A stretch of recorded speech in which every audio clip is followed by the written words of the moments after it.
Tonyo bonjour nami enye mianavi Dominica Dabie nyenyi promoteur li miape montogo.net melefie kingo miato jegbia mlejima dakpe nami kure aleke bisiage mi ponami ye misena miape conseil ku astuce kure aleke mianozan nouvelle technologie egbia miabe tema enyi comprendre l'internet et le world wide web.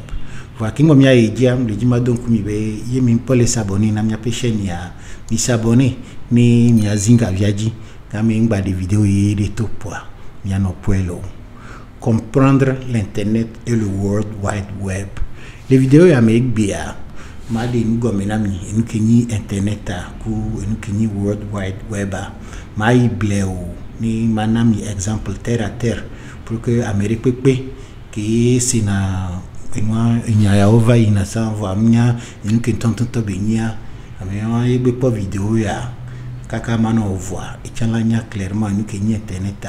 et nous ko na ledia et nous kenyi world wide web et vous tout kele internet ku world wide web même lo wa kingo matro yi moniji fieni miato edia le kukuna mi miase miape publicité des cas bureau medo tonya asisala yonya alondoto ONG allo adjoint le kusionia odibi aso ebedo na do camera dans site web lemontogo.net miabe kaponon baweni 90 55 47 77 fifi amle ordinateur nyeji et siberle que mbenamia nya pete magbia eni comprendre l'internet et le world wide web. Les vidéos à mea ni machi dio ma de no gomena mi za internet a nous ke venu yi amekewe la tension ni ola po golé même. Alors question tu ban comme le bio a ni nous kenyi internet internet a mi kwesi bébé eni ina e kanchacha ordinateur obe kanchacha si o la home yi ordinateur la si o souvia au fait la tension ordinateur va me les camé yi ola no punpuna wanonyo yi o la home yi ni chamu le boni yi sibe miabe sukuto wachango ele wabe sukume miabe dome to wachango ele wabe dome yi gouvernement chango eto ajo chango watwa réseau wa mionabe réseau local les anglais bemia local area network. If you réseau wa mi yengo ele boa ordinateur o poe do me o latin manu le alo eneke o ele suku mebe ordinateur o do me po latin manu le if you mi poe ordinateur réseau wiliwon ki nyake mi do dadia réseau wa yo chanwa sur le monde à kinkimia yo chanwa e tronazu internet. Alors internet a unye nu magic benu gande o depuis comme nibe ordinateur wa o chanwo doju pour que miano ma information les wame. Alors nous que les machines oji yo le jibe nyama poa o wela se sodo afiki ela ten monam ne ma poa mi laisse mia. Alors les kanchanchamia et réseau global et trois network. Alors l'anglais bemia au fait internet qui miona anglais mebele. Alors l'anglais bemia au fait ça veut dire international network. Network a egomenibe réseau et réseau a egomekponi et kanchacha mi laisse mia réseau les vo. Par exemple là y mille autontine. OK mais kumia mi ato mi ponpo et mi se gomena mi anobe chaque semaine mi anojo 100 francs neneke tamia mero chan la tapamia wachan oglobe olanojo 100 francs neneke amero le no achan wachon blene. Alors bereka bia mi amiko le lomi e mi le joga e amiko la tapame ku amiko le no achan mi atembo mi laisse mia. Alors au lieu que mi ano 10 000 par mois tamia mi atno 30 000 par mois. Alors mi ato le fi quoi tapame tol to ku no achan to wakinkia e trop réseau. Alors réseau a mis ordinateur dit pour bello. Alors ne coupe que mi wana mi atno ensemble mi be poku et haya et trop du réseau. Alors les agbe ametoyon lo fifi ale internet be gomia ordinateur be hapopoe. Alors il hapopo on va chando du et autres échelle globale si be ino Africa ou America ou Europe ou be ordinateur ou dakimeko le pour beaucoup que ensemble et mieux be ino internet ou encore international network. Fifi amia biom ya dokebe lekimao ni chan machan do kunye de internet ajima akimbo la se connecter ku internet a ohia ameko miona be fournisseur de services internet l'anglais be mi miona be ISP ou encore internet service provider we na lana ne ucha ola chanka ku internet au fait ami be internet ele wasi yo java play le wa bo depuis ola chan ku anto abe réseau qui les connecté ku internet à voix ola lo ni ola chan ku abe réseau ni ucha la no connecté jo la biombele ki ola chan ku abe réseau ma ye au contacter wale togo fia ole ameve ino togo comme les ke canal plus les dubo mais ola ten su bon ne fa ola ten su ame ola ten su 20 francs. Alors va bien bofia pour le moment à me veiller le Togo comme ku eno canal plus. Alors il mi tere Togo comme ku canal plus nti et mi blono we mi hia we no chami ku internet a enu ko yo la wa ola va mi abo et ola so ndinami eno mi ona be modem ma fio mi de qualifie. Ale wa mi via do. Alors ola va mi abo et ola so une que mi abe modem manami et que me la lo me he to likia e modem DSL, OK, et ya ni modem fibre optique une connexion de changbalea o yone abe câble, OK, et ya le mi défi voilà America et qui bovai et ya au fait un service câble ou qui chane sopona télé et sur les ewantia ino vado modem soutien et chantros aussi be ino internet benunene. Alors yo les comparer avec qualité à ma globe câble coup DSL odo presque même qualité le glo ino débit le glo vitesse de connexion ino va fibre toi et ya balenko et ya wamevi. Alors câble là comme bembo miabo fi anima guga merintio. Par contre, il y a mieux Togo comme toi, sans y avoir les watchants fifi on balé ou fifi les fibres pour les miens défier. Voilà, sans yo bois et ya ola tsunami DSL toi DSL l'anglais bien mais egomeni digital subscriber line egomeni be et moi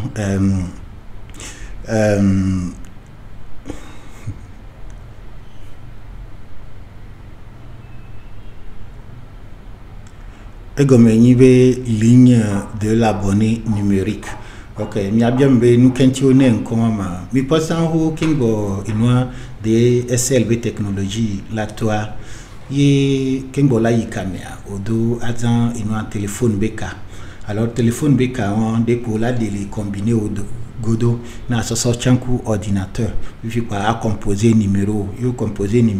quoi inwa ela chanku a payer fournisseur quoi ou les caméras problème de cas que les wanti nive yo les caméras ya mere le téléphone fixe au dia mayo parce que nous donner au couvoir ou le tout mort de kai mais les poids y chan une connexion am le rapido qui record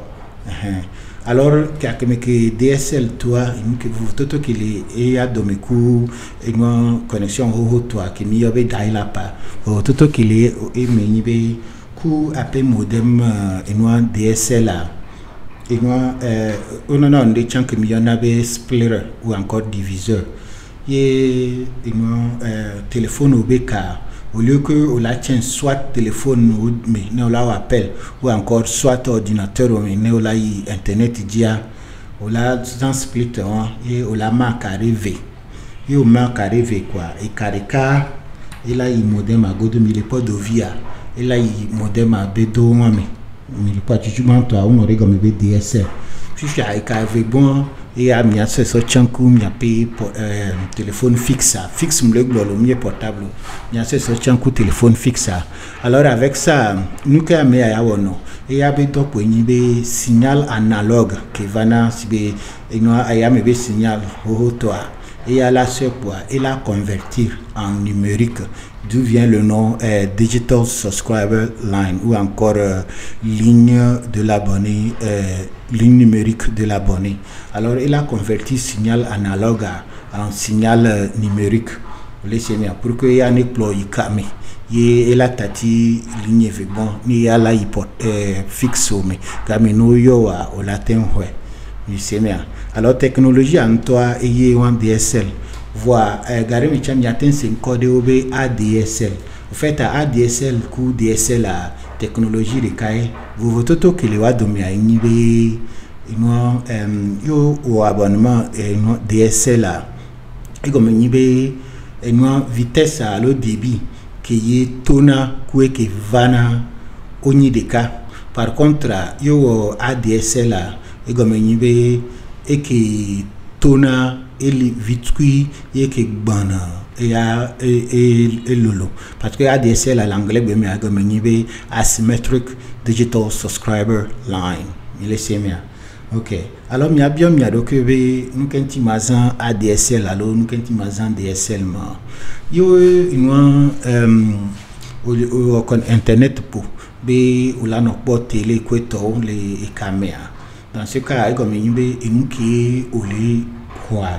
yo les caméras au fait à nouvelle journal mais les semaines ou émettre na donné ou yo au recevoir na donné ou et nous qui me le donner les filles et millionnaire les filles communément be une méga au fait à méga mari kuna mi amimba non sans terme million ou plutôt à minozan des données numériques il est il y a millions de données numériques de méga il est bébé millions et moi crenzi belita c'est vrai que là j'ai crenzi le lita melo là j'ai crenzi lita reka voilà lita mieux crenzi yo il est alors méga unité de mesurer veni il nous que mesurer non et mesurer la donnée numérique il est alors chaque fois que il caméra par exemple il y a les WhatsApp dit aucune million vidéo à ou les émettre données numériques et ou les recevoir données numériques alors il y a deux connexions DSL et comme il y a de vitesse que vous sortez les doda ou vitesse que vous sortez les rois au ni des cas par contre il y a les une connexion ADSL et comme il y a vitesse que vous sortez les doda et les gomme ou vitesse que vous sortez les rois. Alors avantage du coup des avantages les avantage que par exemple là yo le pot télé pour émettre na nous bon de pour consommer na réception données wa alors asymétrique toi et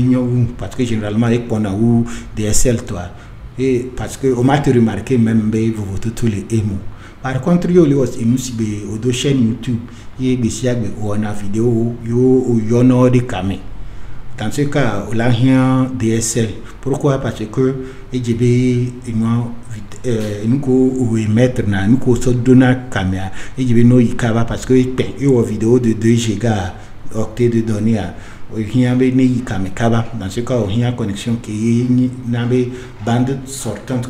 bande rentrante, bande sortante à nos inco. Mais les semaines dans un type englobé DSL. Voilà, jimba guga menamia inwa egbe croix nyon comme le bla on bala siaji le ko les mia bofio parce que depuis un temps Togo comme coup inwa Canal Plus ça wa me via o les proposer inwa fibre optique be connexion nami 1000 points alors fibre optique il y a be modem alors généralement fibre optique est le plus rapide ou inwa câble be connexion ku DSL be connexion. Alors il mi Togo Telecom Togo alors mi Canal Plus Togo voilà so eni atogbe nami ne wala va tien nami le nyaba home vio tien au fait à nous que nous awona pour commencer à madurer be modem OK au fait à mon modem yo eni gateway me va de chango pinani wa mia jo be modem pour commencer. Alors nous qui avons et là nous convertir données analogues pour obtenir données numériques pour que mi atteigne kami et abe donc point wa nous qui timule yebe inwa gateway au lieu de modem au fait amener et nous les cailler et nous veiller mais laissez moi et nous supposer que et aller au vol on atteint un ordinateur au coup et devient que il est pas les fier ni aïkami puis on l'a bien béré il ordinateur nous la signe il portable la signalé matin un portable coup devient il m'a donné un obé dans ce cas il portable la siwa on a une connexion wifi OK connexion wifi a une connexion sans fil mais quoi alors avec ça quand on a une connexion wifi le modem dia ou rien et nous qui mis obé une routeur ma search sofium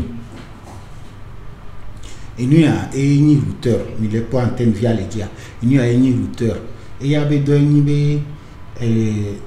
données que les valider et les convertir en numérique et il y a la suite ni et la kake d'ayami on a d'autres radio nene alors il y a la suite ni la kake d'ayami mais au que le périmètre amia au latin que au signal à le portable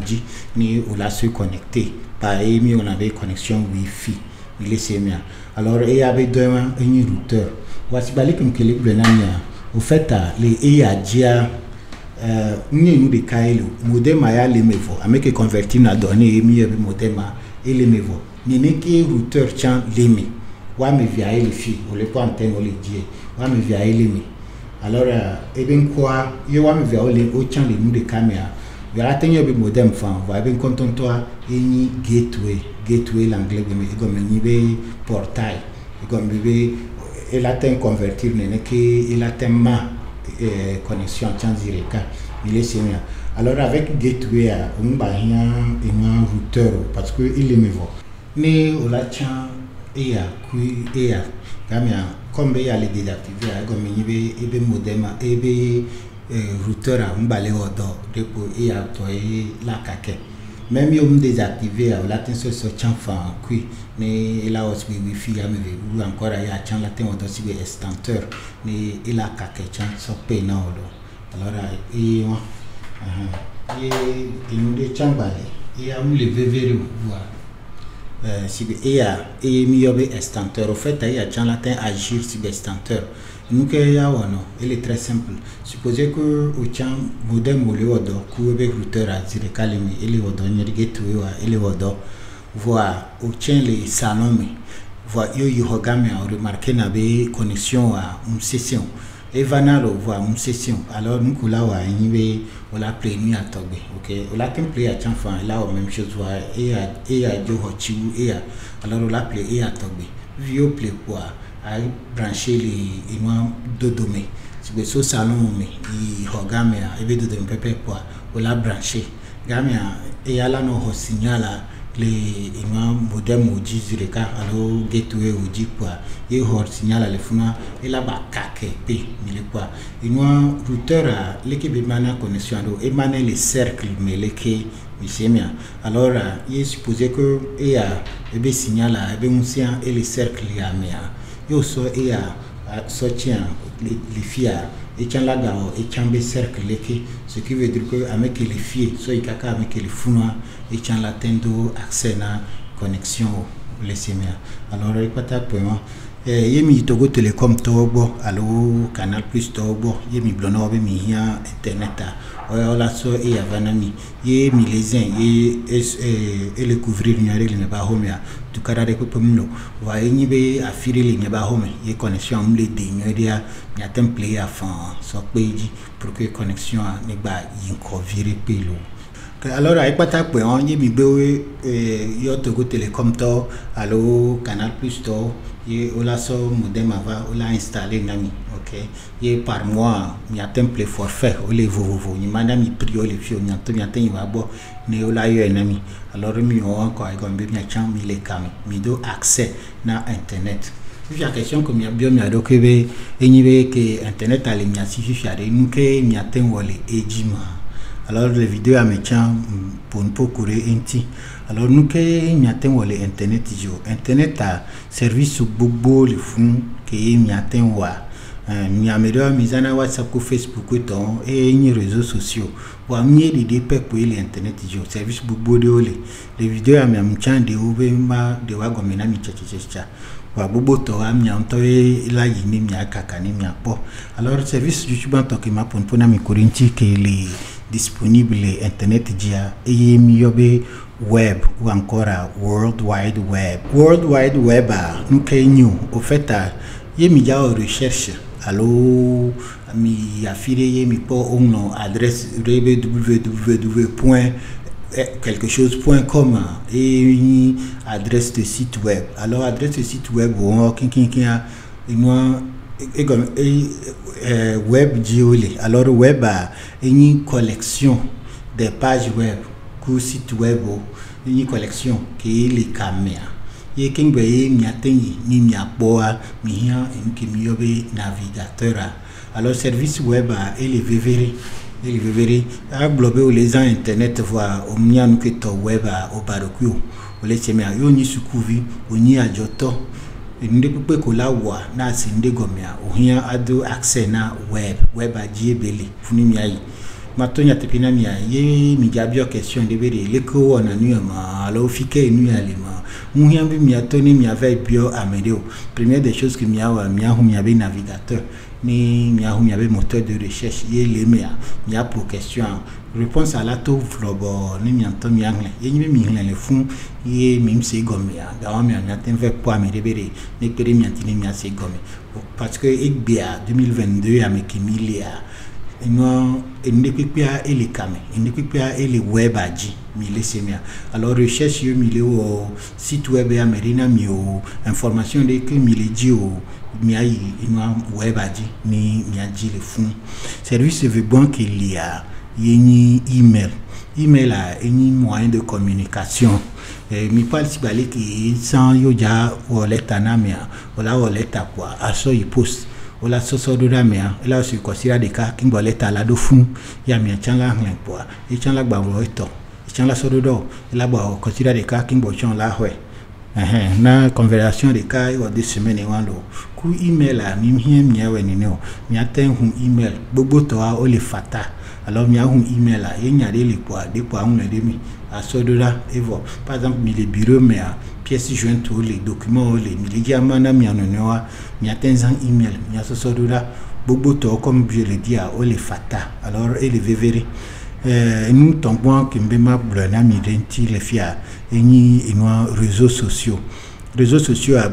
mi les gens beaucoup to WhatsApp ou Facebook ou eno TikTok ou no qui to réseaux sociaux et watchan ou les possible parce que internet mi les semia internet a une connexion des ordinateurs réseau et une connexion des ordinateurs alors machine de pépé qui bedo accès à internet à service ya ogin qui a au le fond alors yemi les gens WhatsApp a mbabloper nyanyim na internet non yo les gens WhatsApp a egomenibe au les gens internet et comme pas les nyanyibe mi WhatsApp de capwe pour les internet jo et nous bo changba le fond bobori ko la don jiwa et na nyamlo vidéo ya nam ye bébé mi asibiri mi apé portable ko to a mi WhatsApp ku Facebook ko la wona mi alors mi kaka ni mi apobere et nous pochawari leke mi atenza wacha ni ola don mi ajima par exemple la service buchang balia any jeu vidéo any jeu en ligne non samio mi se au globe Xbox mi se au globe Nintendo mi se au globe PlayStation console de jeu alors mi atencha mi abe console a zireka ku eno internet mi attend se connecter ku wifi si balé qui mi en alimenté portable dia mi attend cham mi appelle console de jeu ni mi an pour jeu le fou ku a me potiao même les console mi le mi asia so mi appelle portable ntia mi attend yikame ni mi an pour jeu en ligne OK mi wa kingi des vieux be mu et nous le fou na o le veveri alors mi ni mi anto mi a essayer ni mi apora et service buchang balia et mi obe streaming sûrement que mi se o yonko be Netflix bon Netflix ou ni que elle mi peut chance bébé aller que mi on a abonnement Canal Plus ça et mi pona télé la homia alors les caméras abonnement au tient les vovovo qui m'y atteint ni m'y a pas film m'y a pas documentaire m'y a ces musiques donc il y a idéo les fata idéo les payants par exemple il y a Netflix qui m'y a et les payants et moi chambe vidéo les filles na m'y aller qui m'y atteint se connecter ni m'y a s'abonner ni m'y a pas par contre idéo tient les tubi quoi les fata m'y atteint il faut m'y a pas film et m'y la home ya vacances au bona m'y la nuit parce que nous souvent les caméras m'y atteint ni m'y a m'y WhatsApp des vidéos nous pour ni boborele m'y atteint y caméra m'y a s'abonner ni m'y a pas TV5 cham sebe wachan odo wape service streaming les caméras toi ni nzen po vinyo e blonanam alors ye de vivre na mia cham ya tengi caméra mia di TV5 be service streaming wachan ni mia pobere nous kelinu alors nous qui chamba les caméras na service wa eni mise à jour alors gare mia nos amis a payé WhatsApp ko towa ye ola blonam ibe il faut faire les mises à jour et mia no bien mia recube nous que au fait, WhatsApp, moi, que les gens, applications et logiciels, et logiciels, nous coucou, nous agbe, qu'on crée, alors de temps en temps, et quand les nado, et nous a infecté, virus lui va donner un poney, si balé que tu en l'allé donner là, il condia, n'est que les nawachan application. Alors, de temps en temps, on a mis à jour pour que tu caraboulis que les applications, mais ne guérir. Mais laissez parler que la état donné ou la paracétamol né ou la mia c'est la même chose mais point alors yo les gens applications alors logiciel les a de temps en temps ou rien ou la mise à jour internet diébélé ou laissez alors yo play forfait ou les connecter alors yo les gens wifi yo les connecter alors la tengi kame ni à activer mise à jour pour que machine ou ni no donner et les veveri yo me mise à jour et les bébé ou ya o les doigts o me ikondio alors bereka bia o la fond repos c'est la même chose je dis une que application tient et la coup d'arrêt les portables dit là non fou nous va matin ou doré pour parce que et les blonds ho be rien attique yo bebo ma primaire alors les gens portables de temps en temps yo be mise à jour à les veveri mi connecté ku wifi ni mi aikami ni mi télécharger mise à jour les mi a payé et mon dilo alors service bobo de ochangba poto les caméras ni matin pour beaucoup de wa kinti les fio par exemple une e-commerce ami blona be o les sanu les caméras peut-être amola c'est au ma de photos ou ni comment ça de WhatsApp dit quoi ameri la quoi ni la pli c'est vrai et les voir et les vitrines et nous comme il est par rapport à nous que ton e-commerce et les que vitrines les que alors et nous un site web ou les vos plateformes les caméras Amazon les et nous Alibaba les AliExpress les ou les Boubore et les plateformes mondiales mi atteint s'inscrire mi a sanu mi a et mi peut se bébé atigami n'est quoi si balé que l'intensité azon atigami appelez nous à bova homia n'est que grâce à l'internet l'atteint une plateforme maudit ne a ou achat ou qui na tout fin ni on la sort à ban odoro moi vidéo bobore courir non teachant les filles va y voir alors il veut venir na mi trop mi abe chez nadi ni mi adio ni mi apolo alors ni matin pour beaucoup courir service au kinkinti on voit que le veut venir be manami notion de base courir et nous qui internet ni et nous qui mi atteint wole dia ni pour que y ni be mi que le vont alors mi que le se douter mi a do il encourage ni mi a essayer voilà les vidéos mais nous qui tim just do accent doit ni world wide web alors ainsi dit nous que to world wide web c'est allé que nous donnons les pages de toi dit vaya au fait à world wide web au bayonne que www on est que au bayonne be 3 fois w ya me do change ne pour be inwa la toile alors mi kwesti bebere ainwa acier mi laisser mia eni inwa eni enke les camé ni par exemple là au le wonde et au ligibe à mon époux et là non fou va mieux de cas nous mais laissez moi et le public alors mi peut tu vas sigame eux à sigame à modona à ban vo alors et ne peut pas que ligibe au la plaire au la fou nous la lisa nous la non pas à ban de cas nous la plaire alors les technologies benyamia mais pas world wide web nene OK alors et les camé et l'internet dit ne peut pas que ligi app wo OK olija de suku yo olijibe ahle homa yo olijibe akpo photo yo no ko oja wa yo gbele wele camera et les world wide web ji karemi mi ava no yi kwa mi akpo plaque de dia on ndebe visiter notre site web yo la www.nd.com allo .tg allo .net et nous a défi ko la kwelo mi be gbesi ordinateur quoi par magie quoi intolerance d'are funore non et nous et les world wide web ji alors le world wide web ji a kimbo la geremi no la pon ko le ye o la donjiwa o hian enu kimi obe navigateur et navigateur a le nyankuvi popo nyemia eni logiciel que le vevereu eni application que le vevereu le miape portable ou miape ordinateur o dia parce que e huna mon ami ni miapo enu ko le kame que ye miatenyi ni miawa neneke huna mon ami pour que miaten visiter site vous laissez mia alors navigateur wa au subon et de là oyebe enwa Google Chrome et de là oyebe Microsoft Edge et oyo de chambi Mozilla Firefox kimboyo de be Brave kimboyo de be Opera et que onyam chan pe ma pona mi kude wantia et va mnyebe go mnyebe wa maton ya pepo ni navigateur o ga poto bogbore ni to anyem nya nene onyo mi laissez mia alors le miabo ordinateur dia généralement yemi mpo et Microsoft Edge mi akpo no Google Chrome OK Huawei bo voyez au chanle ye ya ojo zanzan jojina mi amianto mi aten télécharger ni mi a installer alors navigateur et ye nana mimo be mi ayi eno world wide web adi mi laisse mi ani mi apo information que le funwa mi laisse mi recherche yo jao eno par mi anjo global yo recherche yo be yi eno web jino la recherche mbavano ordinateur jini anobuta mebele ko la ko be na ni ordinateur dia o la hun navigateur vu que hun navigateur a les barres d'adresse mais funo la pour site web que dit o lidia ya et o la pour mi laisse mia yo pour le funo valider quoi et la ployer dit o laisse mia yene ke o mia site web depuis terme de pour le dibe à rechercher par exemple il y a bien quelle est la population du Ghana exemple alors là un navigateur a ndo le chamiobe moteur de recherche et que le wani google.com que pour google.com a écran que les gens en fait à google be moteur de recherche il faut aller mais pour au tempo question que la tiwa au tempo quelle est la population du Ghana le fond yo la valider que be valider pour la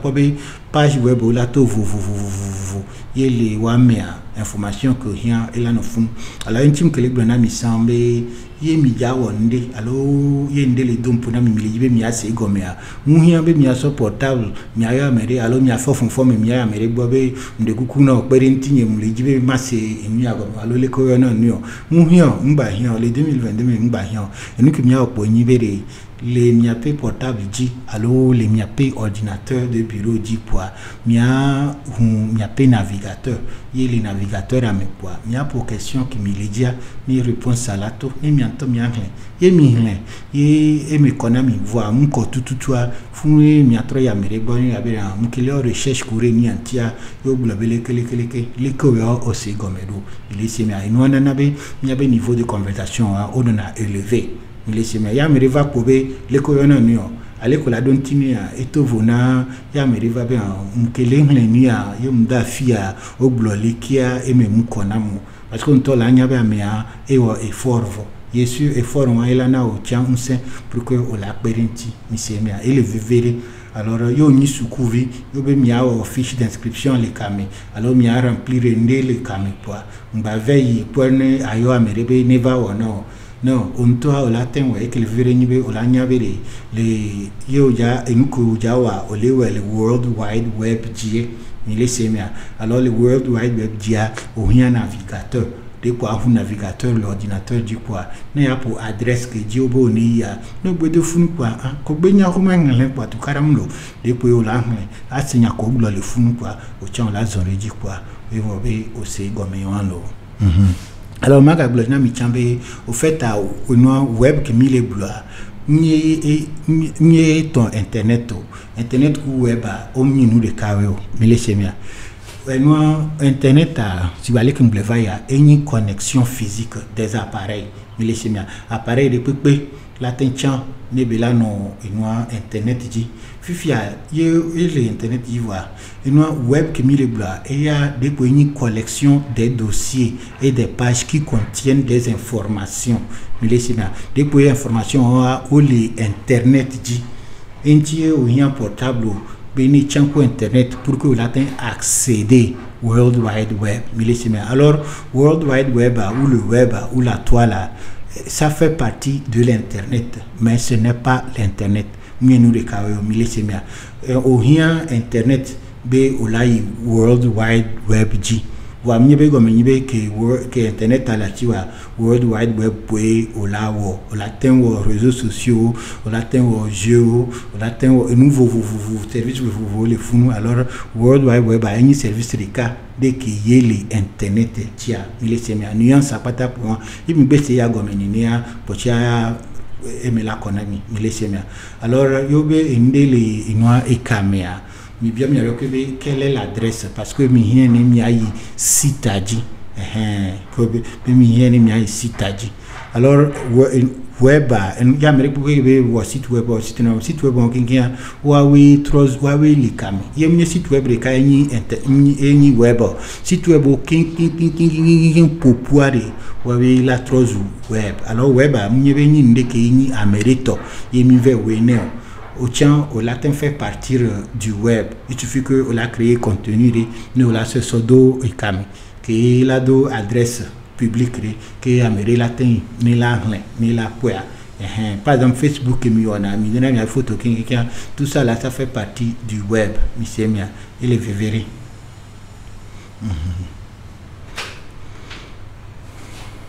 alors vu comme des web à gomenamia majo profiter ne ma pona mi chankure et nous que to site web anti si balé que mlenamia nous sans mbe mi po web abe elisibe asigami et amoina odona agban et nous ko le jibo la play a o la ine o la disa no la pon ko hian no la play alors ye mi le po web si bébé eni asigamia alors mi po site web si bébé eni nyonu rebe plan alors musu rebe plan la sigami ke ji edona ebe agban lea mi le semia alors un site web nous ke beni dossier de bobeni les dossiers amia o latendo document ou latendo test be document o latendo vidéo o latendo musique ino kingi o latendo refun et o la no dossier si balé que mi créer un dossier le mi ordinateur dit yemi yo saisir na nous mi donner mia c'est la même chose puis au do dossier on kingi les funwa ino o rien et nous qui mi obe nom de domaine parce que nom de domaine est là identifié à pe site web mi peut être numéro de téléphone nene yo yitogo selfie fidien yo au plus portable yo so kit sim so de mena o la no numéro ya mere bio be ino numéro ni que maé o la yone alors site web yo créé yo so no kin so domia o rien nom de domaine et page yo kin le site web o mia o le lié ku nom de domaine alors ya mere besoin nom de domaine et pour les navigateurs mia et comme yibe nous kin ko yo so do site web a dia et la zin kare mi amu la va bonye be yo rien site web ma site web no site web qualité lo ntontolo yim bien obéri et do antoire eni don tontoa parce que site web une site web nto eni no enu kole wa eni no amosebe yo hun site web yo vo la vano la noga ni o chan la inko il y a un faux problème et les bolé blobéré yo un atelier amola vanola naoga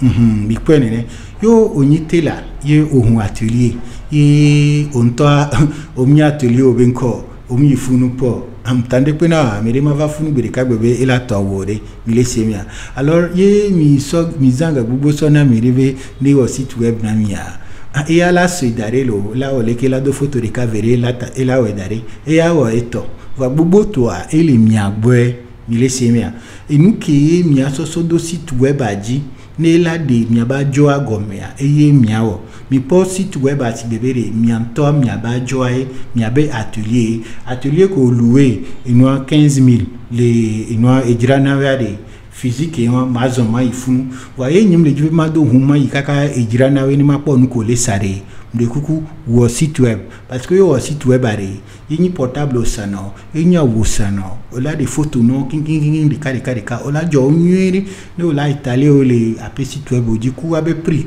gamea yinya le jima plawa de ko mai kamema be re fiko sana ule lo mema alors site web ola zin ye ma cliquer ni ma poe ye jojina matin passé commande zireka le site web a dit fan ou encore a mnyabe msite mdozo na hunia yimle di sala sigame be mapo a hunyo parce que ki mpoa et pepe mjava pleni ma va bo zireka alors nya kemji magdo na mi le fi nyivere site web are nye enu gande walo nye yovo benyo ende pepe ko gbele wole bondi yame kwa si ware ola tenso no so do site web milisemia alors ya merebe mia site web alors amerebe mia site web tontona mia nya kumleblo na mi be site web tontoa enyi mia be doa milisemia mianto e la lebe na site web mianto e la do enko le vevere mianto e la détail bimbata dio mi dego mais parce que ye nya mu site web oji mpo be nko bloa que ndi ça va fiasia mais amye funelia aba me a fotipe milisemia alors site web a le vevere a jore ku pemdo ano ani 2022 yami ki ndo site web milisemia alors site web a majo de gomme aussi simplement que possible à enivere eni enuko en avant les hihi amia eni ye ola des photos ola o vidéo a o description na sodo et kame pour que à mes potio ola kwel no la nyabe en fia o on aleke et pata pour un site web fia yo le caméra on a dossier les camé y dossier et don encore yenkwa yemiyobe nom de domaine alors avec le site web anamia mia de gomene bien ya fia senya oyonebe espoir gamia il a plein nom de domaine nami nom de domaine il atteint $20 $15 $10 ça dépend alors par exemple là miona mia be fia sia be espoir il atteint plein nom de domaine be espoir.com nami alors espoir.tg nami et amérique que be pour espoir.com alors espoir.tg les navigateurs mia amia la pomme ya fiassé exactement comme si amia ke di sava et quoi mais yebe fiassé au melo yemi wenene kwa mi ase vivina no voyez mi bete po parce que amere au site web alors amérique na mi au site web amia ba jola inko ye mi ve log abubore sona miri ye o onde darina mi ke mi amto croix mi mi site web aben quoi et google et amatonya tepenami alors site web eni enuke la défiant enuke ntomile wo voa o mo na site web ke ngbo o huna ajo e o la no wo ye omlejibe ajo anese e ko medide o le yibi ni kame pour que ame siam ni pwe kame o la lo ajo a sodo kame ya fika ajo an la no le kame eni ape site web alo iseminama okay. Afifi que mpon pour ami kure site web ntia majo de page web chango mena mizireka sûrement que mi se pobe amerebe page web amerebe site web puis ami miabere no are de ka onya autovoix nous que nyo nya majo blona mi aussi simplement que possible là mi po page web si bébé mi po site web si bébé livre nene mi laisser mia et site web ni livre page web et ni page reka les livres et pas ta pour mi c'est bien tu vas aller comme le site web mais attendre documents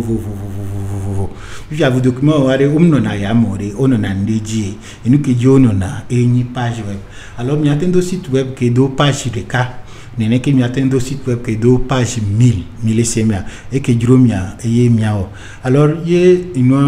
par exemple là on laisse ça faut pas et amérébia faut pas d'état à faut pas les sites web ou mais page que dit au doit peut-être à page à Elemeda. Alors page moi ya mi abe j'ai information munya kokobe olane inwa site web ou pas adresse à kenkemo munya kokobe olane site web ba adresse parce que on est nia ya ilo la tenji et la poe wanene ke olate hu page à pepe qui dit à faut palia ye ola copier lien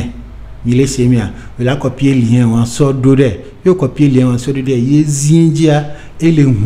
page qui dit inwalia ye page wanya mi on abe page web OK ye lien ko copie d'ode ye mi on abe inwa URL mi le semia latin be URL ou encore latin be inwa lien de kawe e go menyi be nom de domaine et à la plo amei site web be mon et be page index dit page principale dit il faut à partir de là à la fin de ça les pages site ami kaka be la pon que be le dia par contre ye on a mes liens alors URL et la plo amei page on peut que le dit beni quoi et dit ye be la plo amei mille semia alors vous toto que le site web page web à domaine site web a un dossier complet que ne peut pas le fond et que du a ou la disane ou la poe par contre page web a une page de cas que le site web mais page web maintenant requisition page web a non site web mais mille semia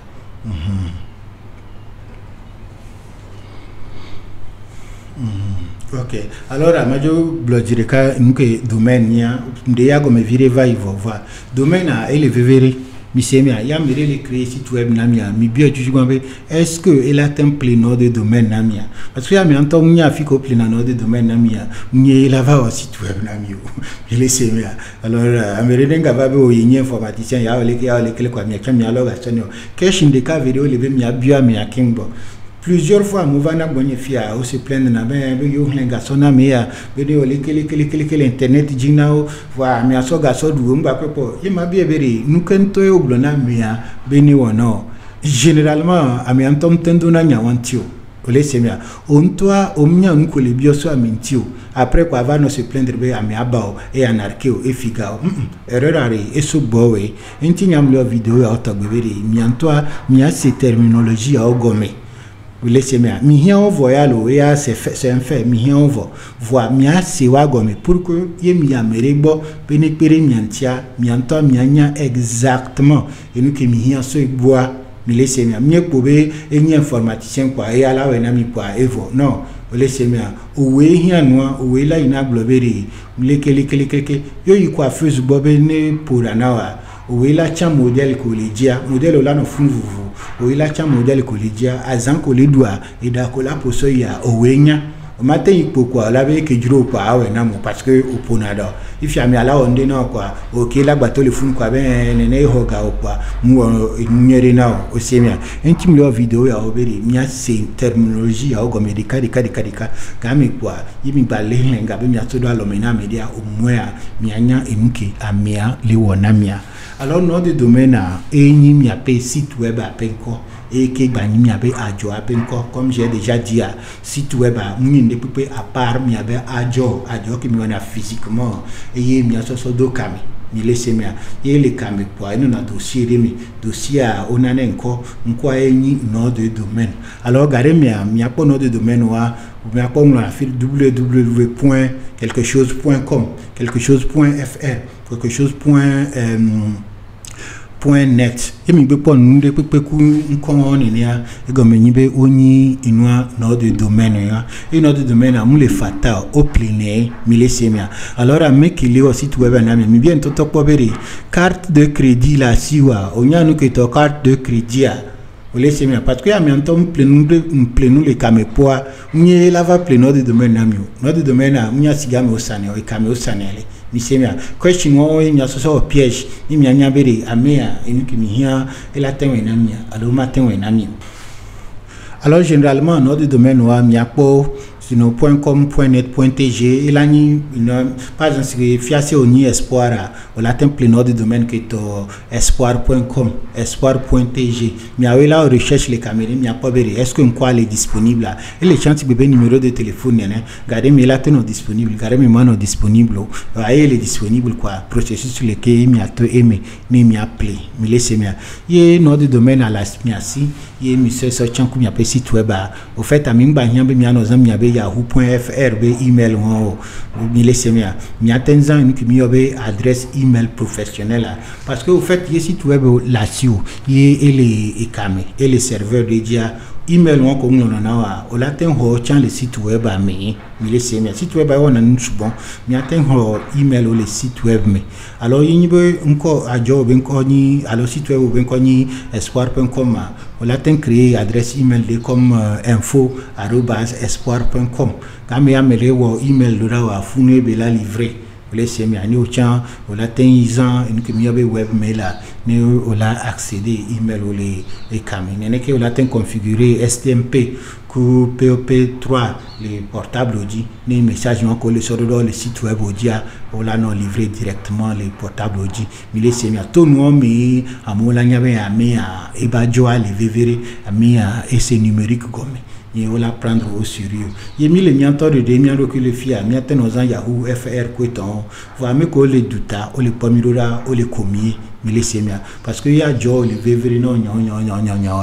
il y avait ou la projeté professionnalisme. Il y a une qui l'a perintio, nous la projeté professionnalisme, et une chose toi, on t'a au dos à site web, et fait bon, ou email professionnel, sur un coup site web, et ton bon email, aux ana, sur on a communication. Misemia ye mi jagba mi wono ametwa amere pom le monde amebe et la pom ya ba jobe beble nu yo misemia. Alors un exemple pour moi le fun yo mi be pour adresse moi le mi appelle barre d'adresse mais les navigateurs à site web moi là hu mi mi apo enuke les email alors que pour mi courir nom de domaine ti ye mi nom de domaine à et mi appelle site web à penkwa Fifia, majo profiter ne maga pour virer na mi kure URL intime que bleva isan. Alors URL et à nous que on a depuis et penarianti pour que page spécifique de que mi les dit les inwa site web à dia mi a kerenti zireka et que ni lien. Regardez mais on a no WhatsApp dia on la sonde so do mi be cliquer ici pour voir. Ko cliquer à le plomi. Bien sûr, les premiers sites web a dit, en plus de ça, les premiers les affiches et nous allons mais petit bébé un site web à eni miabahua les miabahua mais et hall vovo alors salon les cuisine les kingbo chambre à coucher les alors ye au dandere de cuisine me yo le do solina media o maglone pobe ne ya hia me ne be la jiore o la tenglone fan lo e la ji voa ga me gugwe depuis o la de gomene be noire et les eaux de paix les plongées les frigidaires bo ni ko blonde URL et on bi laisser mais l'anglais be me e gomeni be universal resource locator gombe est localisé na et nous kinto les ji mais laissez moi ame aberi oh il nous montre à refiko dero la tembe la home et la kaka nous les salons et la kaka nous les chambres à coucher mais kingo tamnyo et la va quoi les eaux de paix laissez moi ou encore la temble nebe en yoda home a isodopé à port et planji les frigidaires bofun quoi la pour montrer Universal Resource Locator et un URL et un lien et un ya me reçoit lien dedans mi le WhatsApp jibe mi a cliquer au fait à mi peut numériquement et nous qui ni peut on go yo bezindia on hia be ashanku kimbo la po et nous ko sorero et nous ko hia on la po le fun sireka. Alors par exemple le oui moi le fi par exemple si be mi le ko le fi https://montogo.net/web index /index html. OK, bon jargon mi batatio la do vodinamio en fait à https à any protocole qui est mis en le web dia mi semia fifia et nous montogo.net ya que mi le ko le fia et ni nom de domaine ni mi laissez mia puis le nom de domaine ni dia que mi be po barre oblique allo slash likia et comme ni bere dossier bu balé eme et mi po ya be ahoya mi po be e horde les ahoya mi les po chaque fois que vous voyez un tiret comme ça et comme be enumbu les gomene mi semia puis mi do montogo.net be site dia et la plomi dossier qui tombe web adi puis le dossier qui tombe web adi yemi doya mi apo enende qui ya tombe index.html mi segomia alors ni akingikia ni url ou encore lien bien semia et par exemple le changba le gomi fi on fi chambo https fr.wikipedia.org/wiki/togo. Ok. Fia eto vous virez, mi a remarqué au lieu que après https ne te disent ku wikipedia.org et je te dis ku fr.wikipedia.org. fr.wikipedia.org que mi le cole funa y mi a yobe une sous-domaine, ok? Et comme nous verrons, les sites web qui sont Wikipédia, mais site web du Tchangbale, nous le blog page ou le blog site web du Tchangbale, mais laissez moi. Et nous quand il y a un peu mieux sous-domaine, par exemple là au site web, le site web au mais au les divers sites en anglais ou français, mais au laissez moi. Au matin la page au kinkin sodo et gorika more. Parce que yo enia ami ko le anglais o la va no po français be nous le funu alors ce que nous ko la wa nibe o la créer dossier bu les enoa a payer dossier gan que ni nom de domaine o mia o la alors site web o mia a créer dossier bu le funu puis ko créer dossier et les servir comme sous domaine o la enregistrer tiens et a les fata yo be plier et a la we fata alors dans ce cas, par exemple, une page que les Français bémia, ou là alors sodo français bé dossier mais laissez moi, qui voyait que l'anglais mais watchons non anglais bé dossier mais et mieux bé sous domaine. Alors généralement, il y a pas point nd qui voyait un compte vava qui voyait point org alors point net va et comme il y a ni sous domaine. Laissez moi. Américain la tembela aussi web na mi fata alors très très moins cher. Et comme généralement amea les plénons de domaine amio bien laissez moi comme domaine les toi il faut par exemple montogo.net ya il amea sivo puis fia oya elle a créé dossier bounon il a ce dossier à sortir ku intobe nom de domaine quand même au la dossier web lo la tenena molo amula ten yemelo voix ni onto nous elle est hébergé sous son domaine au laissez moi ni problème yo y a des collèges site web au la ten on est fan ni le globe mignon voix y ni be moyen là si wa préciser be amiane plus domaine ou non parce que deux domaines ou au la ten pe service bu aussi be email ko tochan denti mi laissez moi avantage avec alors il y a que mi le quoi pocha les filles mi ko www.youtube.com/montogonet il y a mi chaîne YouTube lien et allo laissez moi YouTube a mi tonyo mi nyiwe laissez moi ni chande pom de kukuna YouTube tobe no tatim ne mado enu de fun ni mi chanya no imiano po mi laissez moi alors kingo la site web ni YouTube chaîne ni dia o doit y d'abord YouTube dit YouTube dit quoi comme un dossier boulemi qui on l'a cliqué on l'a et moi on l'a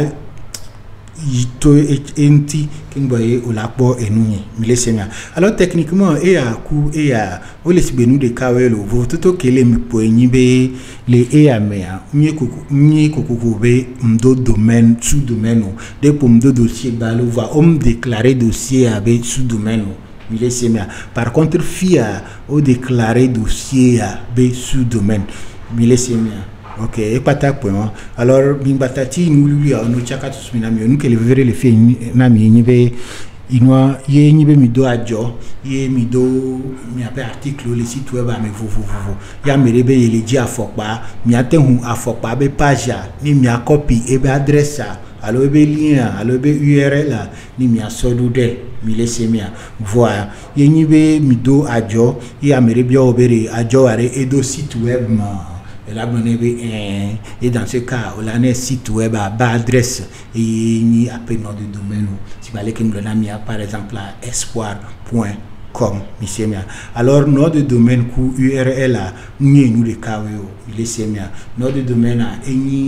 Adjoabli Boa Benko. Mille semaines à Bliboa Benko atelier à Bliboa Benko. Par contre à URL il y a des pour un lien qui l'appelle à mes et moi côté à la page spécifique que les site web à Gilo. Alors si bien que mille quoi les FIA et moi AOH technologie.com un site web de que moi je me suis do kami ni son option amo et nous que moi na le YouTube dia alors les filles à ma les moi navigateur que ton Google Chrome mais ni mi apora alors site web pata.1 mais laissez moi comme je le dis site web de peu ou de tort et nous que n'a une différence à b différence à et nous que on to ou les uns sur les wa ou les semia et le brochure balo pour que y américain bien nous quand tu supposé que vidéo nous qui ont les vidéos mais les chaînes a dit y a même c'est na vidéo et bien nous quand tu moi nous quand moi na les YouTube dit ma adresse à mané ahohtechnologie.com il faut prendre temps y me dégomme et nous quand tu moi na vidéo nous que pour nous pour courir tia nous qui le fou mais les commentaires que mi en de méthode on a me chanson de fou avec ça et moi même y a chaîne YouTube dit c'est nous comme le agomia quelque site web ni dia la comme en eniae musuya wana milesemia alors le vrai site web nous de que mi bele o egbe mi lo konjie mi hu association yo church yo wa to nya tepena mi un site web on ne peut me le monde ya me egbe bo le wo pour la bo site web on mi zemi jan le ku o rien site web les semia parce que les sites web où on dit funu nyapo nyak ameko ko kona va inasan nyako bloc rintiwa no kinkia funu olam no ndare ino itinéraire ko couvrir na les villes mais funu la olam no ndare heure d'ouverture wa funu olam no ndare et nyam huya merebe ni ko comme de suffisamment comme site web a dit quoi ni ma réservation ni on to lava allo la dame il y a pas de sous métier donc pour beaucoup le wa où la de valeur d'inti alors indi bukbe kolewa yo nto la temo site wa mde kukuno we yo nto ma temo ya tere amerinti o teva nyinto bonye fa mawe na lesemia alors ni o mle compliqué kaka leko ya mere va bonye be ma fian leko na site web nyanya reka comme ça donantina nyibere ni ma fion aleko na site web par contre ma fion langage des sites web ma fion nous que to HTML alors nous comme il est pas le fia codier semia alors yo c'est gomia nous découper ko hien bo lawe mille semia alors nous les encourager nos vignes obérer nous prendre un langage informatique au sérieux mi pla HTML mi pla un CSS mi semia base awe wa ye mi benya no de mi antoire et la hunsunami mille semia ana nyik bobo bereka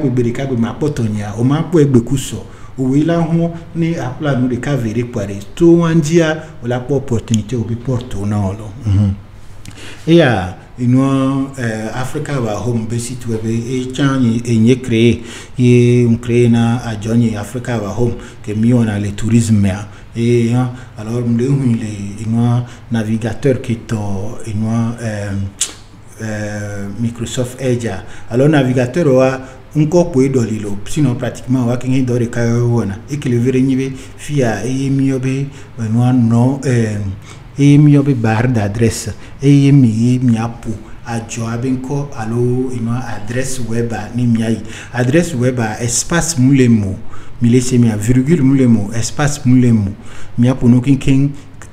collé ni mi a validé quoi et la premier site web a dit ni mi a pas il peut se fier page d'accueil ni fier activité au que on a voir va me lister alors Amérima va fier quoi et là mi a voir quoi et la trop tout quoi et là be o ni mi a nous caméra non mi laisser mia alors kingola no yo do ku on ko vous cliquer Jos do ere kame ade gome kame mianto amia vadi miangle ni miakpo ni nyibe nyinke mi hia mia tirintio mi semia. Alors ici tu ba e mi hia mi temva bonyi mia we na mi fa mi le semia ole vuvu akwa basie wa imke mi le wa ebe site web mia we na mi e ke le vevere nyibe mia kumia mia ponpo e mi ba konywere ni ma odore na mi ke esopwa ni mano satisfaire et nyimle na mi garantie be que moi site web na mi kwa ele do li mi ba be mezire ko non depuis ma encourager mi bere et nous qui mi le wa ma na mi asiso ale ki mi atenwo pour que nous ki nkia mi aso so do kami ni ba nya ponwiri ni be la don amova wa doit mi aweliwe mi semia. Alors exemple kotia que me tient les fia eni montogo.net be ino site web au fait montogo.net be vidéo ni ino YouTube ji pour mi atteindre polo mi atteindre mi page site web ji en tapant montogo.net les mi be barre d'adresse me le fini mi validé et là alors chaque jeudi il y a des vidéos et toi vidéo et be copie les cas on tient de automatiquement be ni nozin et mi page site web ji mi laisse mi alors mi atteindre pour montogo.net le mi navigateur ji ni mi a vidéo mchao ole par langue. OK, alors yenyi be vegbe me be vidéo mi japo français be me be vidéo mi japo anglais be mo câble be mo presque 200 vidéos et le fond alors mi apprendre temps ni mi apo nyere au fait vidéo nyo que mona courrier beni mi laisse mia e matonya tepena mia yenyi be suku de que le miade que le fion nyo to be voir nyani magu ga me mano onyo mlewe parce que minto am hosebe yenyi mvevere mi laisse mia yenyi mvevere qui va le tout atina mi valia intimbe no be nyani matin no fie poa ye no vignola na ni kwa et nous de élémentaire ya ok comme ebe ola si pour que mi akikimia inkwa ma se so la dolo. Alors inti chaque jeudi am janga ba be ma des vidéos de cas ma chantem de cas ni ma we nwere leke ni ma se so do kan pour que les veverina media ichane yini ba boy tolo. Alors montogo.net be ino page que mi de pour les fia le navigateur qui ton Mozilla Firefox mais alors si balé que mi le un navigateur a les inleke alors eni de ko cadre de ko beni be ola pour site web ko rien ba adresse quoi à valider mais il a plo et jilo ko tape. OK, si balé comme de bla mi donne una mi appelle vidéo ya je me carré avec mon plomi de cas yem de gomina mi ni internet ku en keni en world wide web mi sinu ni ogobe ye école susu menami yin be nya obe mi se ye ejoji na mi a vidéo ya ningba se mi ade de olo mi kake mi mena mi anovio mi semia ni mi aglo no bere mi le fi e mi de mi le o nous enterrer mi anti ni mi apobere le ki mi tempere wanti ye le ki wachan wala tempere mi anti dolo yani ke magbadon ko mi be ye mi pole s'abonner na mi apesheni ya mi ba ngombo mi s'abonner ni mi azinga viaji kame ngba de video ye reto poa mi anopuelo akpenami mi le kavi.